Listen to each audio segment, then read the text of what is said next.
Kljub dežju je danes za učence vesel dan, saj so se začele težko pričakovane počitnice.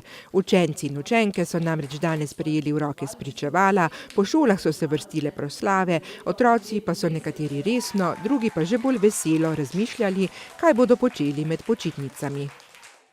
Med počitnicami grem v nedeljo v kolonijo, potem prideta moja starša po mene in gremo skupaj še za 14 dni na počitnice. Bomo na morju, veliko se bom družila s prijatelji v koloniji, delala bom top modele, pa upam, da se bom dosti kopala. Pogrešala bom zelo moje najboljše prijateljice. To so Ela, Uršula, Aja in Kora.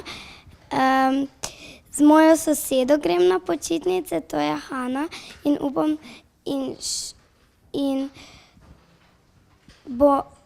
se bom verjetno spet združila z novimi prijatelji v koloniji. Spomini na to, kaj so se naučili in česa vsega ne bodo pozabili, so se nekateri spomnili še na pouk in obenem že planirali počitniške aktivnosti.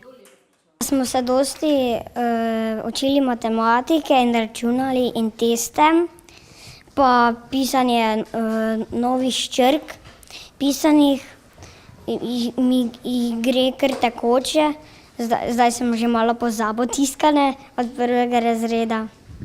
Povej mi, kaj boš pa delal med počitnicami? A boš počival, ležal, ali boš kaj drugega počel?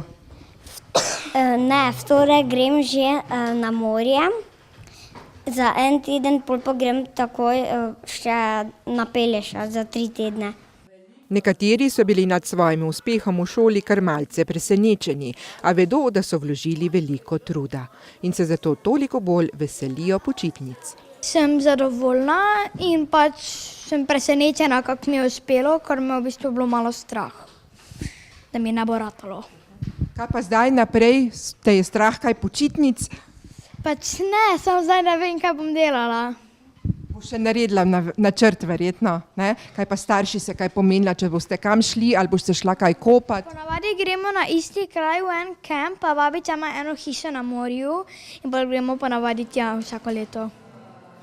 Tudi ravnateljica je vse pospremila s prijaznimi željami in spodbudo. Nenazadnje tudi z nasveti, kako biti čim bolj ustvarjalen. Na začetku počitnic bi jim zaželela prekrasne, brezskrbne počitnice, pa vendar naj bodo ustvarjalne. Čim manj telefonov v roki, čim manj sedenja pred televizorji.